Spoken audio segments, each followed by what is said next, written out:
Bollywood golden screen presenting true grit.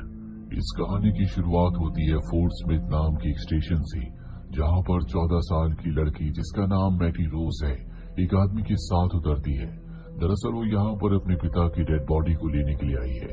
उसके पिता का टॉम चेनी नाम के एक आदमी ने कत्ल कर दिया है और अब मैटी रोज अपने पिता की बॉडी को लेने के लिए मॉर्चरी जाती है, जहाँ पर वो मॉर्चरी के इंचार्ज को कुछ पैसे देती है और अपने पिता की बॉडी लेती है।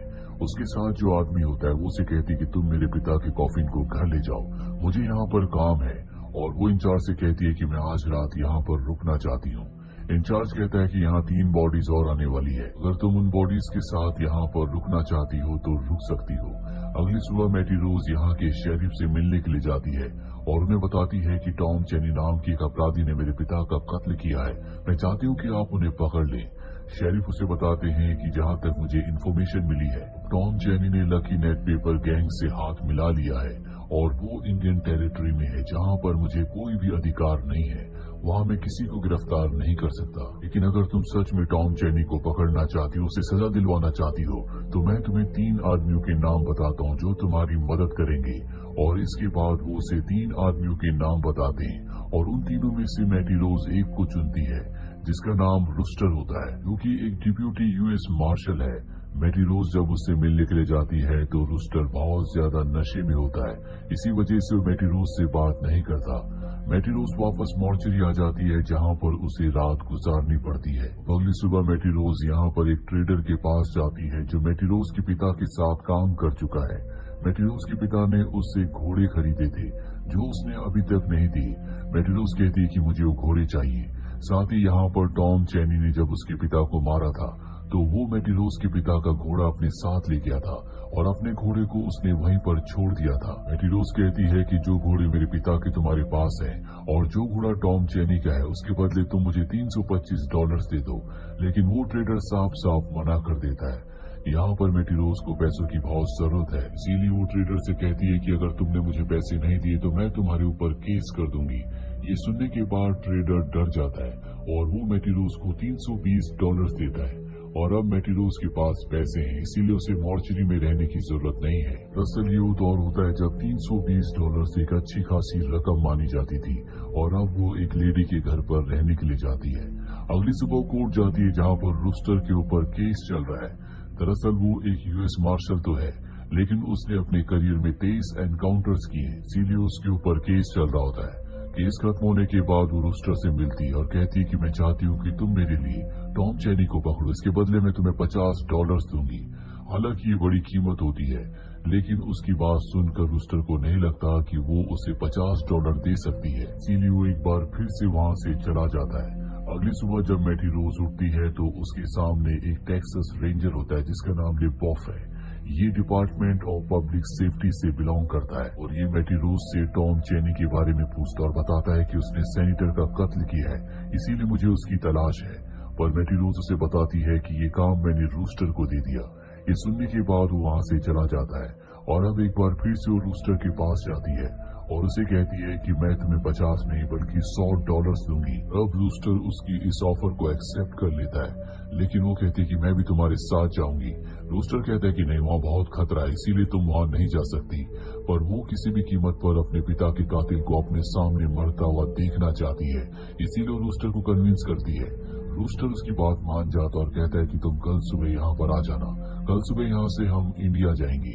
दरअसल वो कातिल इंडिया की टेरिटरी यानी कि इंडिया के बॉर्डर्स के आसपास ही है। इसके बाद मैटी रोज यहाँ से चली जाती है और अगली सुबह जब वो यहाँ पर आती है तो देखती है कि रूस्टर के घर पर कोई भी नहीं है। रूस्टर ने उसके लिए यहाँ पर एक लेटर और एक टिकट छोड़ा होता है। लेटर में लिखा होता है कि मैं रूस्टर को पकड़ने के लिए जा रहा हूँ, तुम्हारे लिए मैंने तुम्हारे घर की टिकट छोड़ी है, तुम इस टिकट से घर वापस लौट जाओ, मैं जल्दी रूस्टर को मारकर या पकड़कर वापस आ जाऊंगा। मैटी रोज को इस लेटर को पढ़कर बहुत गुस्सा आता है और वो अपने घोड़े से उस तरफ निकल पड़ती है जिस तरफ रूस्टर गया होता है।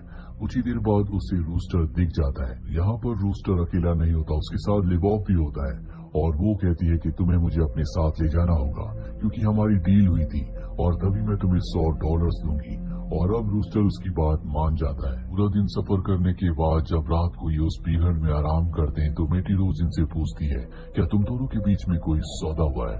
लिबॉफ उसे बताता है कि जिस कातिल को पकड़ने के लिए हम जा रहे हैं, यानी कि टॉम चैनी को, उसके ऊपर सरकारी इनाम है। हम उसे जिंदा पकड़कर टेक्सास वापस लाएंगे और इनाम के पैसों को आधा आधा बांट लेंगे। बात मैटी रोज को बिल्कुल अच्छी नहीं लगती, क्योंकि वो चाहती है कि टॉम चैनी को उसके पिता के कत्ल के लिए उसके शहर ले जाया जाए, ना कि सेनेटर के कत्ल के लिए उसे टेक्सास ले जाया जाए, जहाँ पर उसे सजा मिलेगी। यहाँ पर रूस्टर के बीच में और लिबॉफ के बीच में आर्गुमेंट्स हो जाते हैं और ये तय करते हैं कि ये अलग अलग रास्ते जाकर उसे पकड़ेंगे, यानी कि अब इनका एग्रीमेंट खत्म हो चुका है। वहीं रूस्टर और मैटी रोज अपने सफर पर आगे बढ़ते हैं, जहाँ वो एक पॉइंट पर पहुंचते हैं जहाँ पर कुछ लोग होते हैं और यहाँ पर इन्हें एक गोल्ड का छोटा सा बिस्किट मिलता है और ये बिस्किट इन्हीं के शहर यानी कि इनकी कंट्री का होता है, जिससे समझ जाते हैं कि हो न हो टॉम चैनी यहाँ पर आया था और वो यहीं आसपास लकी नेट के गैंग के साथ है। इनसे इन्हें एक उम्मीद जागती है, जल्दी ये लकी नेट के गैंग तक पहुंच जाएंगे जहाँ पर ये टॉम चैनी को पकड़ सकते हैं। अभी अपने सफर पर जब आगे बढ़ते हैं तभी पीछे इनके एक आदमी होता है जिसने बेयर के मास्क को पहना होता है। इस आदमी का नाम होता है बेयरमैन। रूस्टर बेयरमैन से पूछता है क्या हमें रात को कहीं पर रुकने की जगह मिल सकती है। बेयरमैन इन्हें एक हट के एक कॉटेज के बारे में बताता है और ये दोनों के दोनों वहाँ पहुँच जाते हैं।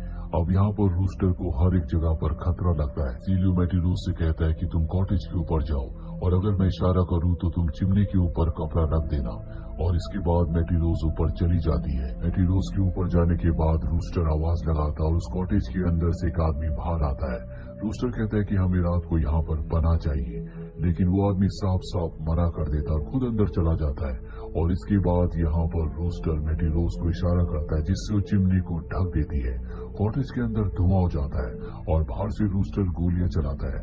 अंदर दो लोग होते हैं जिनमें से एक को गोली लग जाती है और अब जब रूस्टर अंदर जाता है तो देखता है कि वो आदमी जख्मी है, उसके साथ उसका साथी भी होता है। रूस्टर इन्हें गन पॉइंट पर ले लेता है और यहाँ पर वो सामान देखकर समझ जाता है कि हो न हो ये लकी नेट पेपर गैंग के लिए काम करते हैं, जिन्हें ढूंढने के लिए यहाँ पर आए हैं, जिनके साथ अब टॉम चैनी मिल चुका है। ये उनसे पूछते हैं लेकिन वो इन्हें कुछ नहीं बताते। पर जब रूस्टर उस आदमी से जिसके पैर पर गोली लगी होती है उसे कहता है कि अगर तुमने मुझे नहीं बताया तो मैं तुम्हें मारने के लिए यहाँ पर छोड़ दूंगा, तो वो उसे सब कुछ बताने लगता है और उसी पल उसका जो दूसरा साथी है उस पर हमला करता है, पर रूस्टर उसे मार देता है। अपने साथी के हमले से बहुत बुरी तरह से जख्मी हो चुका है, इसीलिए मरने से पहले वो रूस्टर को बता देता है लकी नेट पेपर गैंग ने आज एक ट्रेन को लूटा है और आज रात को यहाँ पर सप्लाई लेने के लिए आने वाले हैं। इसके बाद उसकी भी मृत्यु हो जाती है और अब यहाँ पर रूस्टर और मैटी रोज लकी नेट पेपर गैंग का इंतजार करते हैं, जिनके साथ टॉम चैनी भी है। और उस गैंग के आने से पहले यहाँ पर लिबॉफ आ जाता है। इससे पहले कि रूस्टर उसे कुछ बता पाता, यहाँ पर लकी नेट पेपर का गैंग आ जाता है जो लिबॉफ को घेर लेते हैं। लिबॉफ बताता है कि मेरी तुम्हारे से कोई दुश्मनी नहीं हूँ, मैं एक रेंजर हूँ और मैं यहाँ पर सिर्फ टॉम चैनी की तलाश में आया हूँ। टॉम चैनी का नाम सुनकर यहाँ पर नेट गैंग के लोग उसे घोड़े से बांध कर घसीटने लगते हैं और रूस्टर से ये देखा नहीं जाता, इसीलिए वो गोली चला देता है।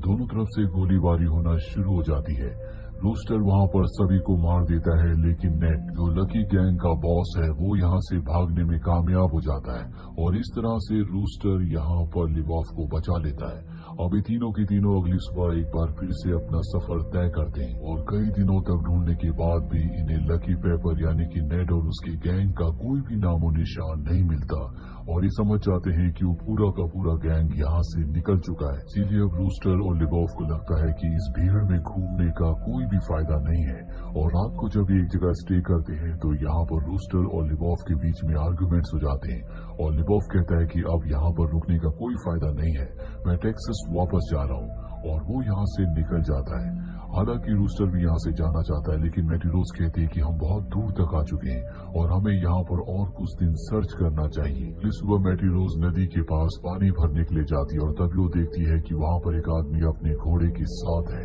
और वो इस आदमी को पहचान लेती है। ये और कोई नहीं बल्कि टॉम चैनी होता है, जिसने उसके पिता को मारा है। दरअसल इसकी आंख के नीचे एक काला निशान है जिससे वो टॉम चैनी को पहचान लेती है। टॉम चैनी भी उसे पहचान लेता है और जब वो उसकी तरफ आ रहा होता है तभी मैटी रोज अपनी गन निकालकर जो अपने साथ लाई होती है उस पर गोली चलाती है, जिससे वो जख्मी हो जाता है। उसका निशाना चूक गया था और अब टॉम यहाँ पर उसे पकड़ लेता है। दरअसल यहाँ पर नेड और उसके दो और साथी होते हैं। गोली की आवाज सुनकर रूस्टर भी वहाँ पर आ जाता है। दोनों तरफ से फायरिंग होना शुरू हो जाती है और तब नेड रूस्टर को कहता है कि अगर तुमने गोली चलाई तो हम इस लड़की को मार देंगे। इसके बाद रूस्टर वहाँ से दूसरा घोड़ा लेकर चला जाता है। नेड मैटी रोज से पूछता है कि तुम यहाँ पर क्यों आई हो। वो बताती है कि टॉम ने मेरे पिता को मारा, इसीलिए मैं उससे बदला लेने के लिए यहाँ पर आई हूँ। ये सुनने के बाद नेड उसे कुछ नहीं कहता। अब नेड को पता है कि रूस्टर यहाँ से जा चुका है। इनके पास 3 घोड़े होते हैं और ये 4 लोग हैं, यानी कि सब के सब एक साथ यहाँ से नहीं निकल सकते। इसीलिए नेड यहाँ पर टॉम चेनी से कहता है कि तुम इस लड़की के साथ यहाँ पर रुकोगे, जल्दी मैं यहाँ पर तुम्हारे लिए घोड़ा भेजूंगा, जिसके बाद तुम भी यहाँ से निकल सकते हो। और अगर तुमने इस लड़की को कुछ भी नुकसान पहुँचाया तो ना तुम यहाँ से निकल पाओगे, ना तुम्हें तुम्हारा हिस्सा मिलेगा। और नेड यहाँ से अपनी गैंग के साथ निकल जाता है। अब यहाँ पर टॉम चेनी और मैटी रोज है। मैटी रोज टॉम चेनी से कहती है कि अगर तुमने मुझे यहाँ से जाने दिया तो मैं तुम्हारी सजा कम करवा सकती हूँ। इससे टॉम चेनी को गुस्सा आ जाता और वो उस पर हमला कर देता, पर इससे पहले कि वो उसे नुकसान पहुंचाता यहाँ पर लेबॉफ आ जाता है। लेबॉफ उसके ऊपर हमला करके उसे बेहोश कर देता है। दरअसल लेबॉफ टेक्सास के लिए नहीं निकला था, अब भी वो आसपास ही था। उसने गोलियों की आवाज सुन ली थी। सीधे सही समय पर वो मैटी रोज को बचाने के लिए यहाँ पर पहुंच गया होता है।